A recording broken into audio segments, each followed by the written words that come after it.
आए एमबीबीएस के छात्रों ने के न्यूज पर संवाददाता अनिल मीणा से बात की और अपनी आप बीती सुनाई। रूस और यूक्रेन के बीच युद्ध छिड़ गया।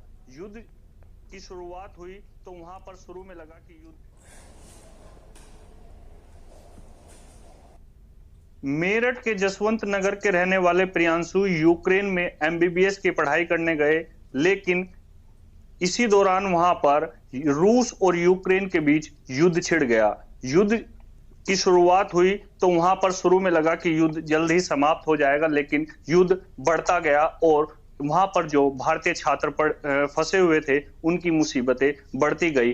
केंद्र सरकार ने ऑपरेशन गंगा एक अभियान चलाया। अभियान के दौरान वहां से इंडियन जो छात्र थे उन्हें निकाला गया। मेरठ के रहने वाले प्रियांशु आज सुबह अपने घर पहुंचे। हम प्रियांशु के साथ हैं, जानेंगे उनसे कि वहां उन्हें किन किन समस्याओं का सामना करना पड़ा। प्रियांशु, सबसे पहले तो के न्यूज पर आपका बहुत बहुत स्वागत। Thank you.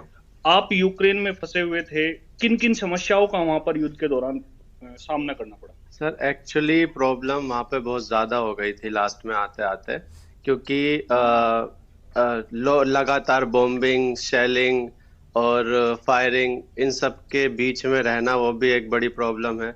और फिर एयर अलार्म्स, कर्फ्यू, जिसकी वजह से खाना पानी इन सब की कमी हो गई थी हर जगह, हमारे पास भी।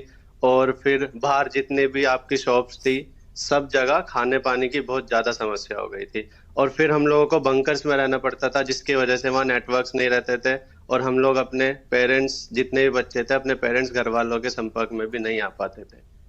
भारत सरकार द्वारा क्या मदद की गई वहां से आप लोगों को निकालने के लिए? सर, कैसा सहयोग मिला? सर, जो हमारी सबसे बड़ी प्रॉब्लम थी वो थी सिटी से बॉर्डर तक जाना। तो वो तो हम लोगों ने और लोकल जितने भी यूक्रेनियंस हैं उन सब की मदद से हम लोग निकले।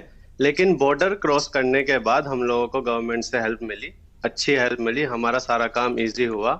लेकिन जो मेन प्रॉब्लम थी वो थी सिटी से बॉर्डर तक। तो उसमें एम्बेसीज के एडवाइजरीज भी थी, उन्होंने भी कुछ हेल्प की है। बट बॉर्डर के बाद काफी हेल्प मिली हम लोगों को।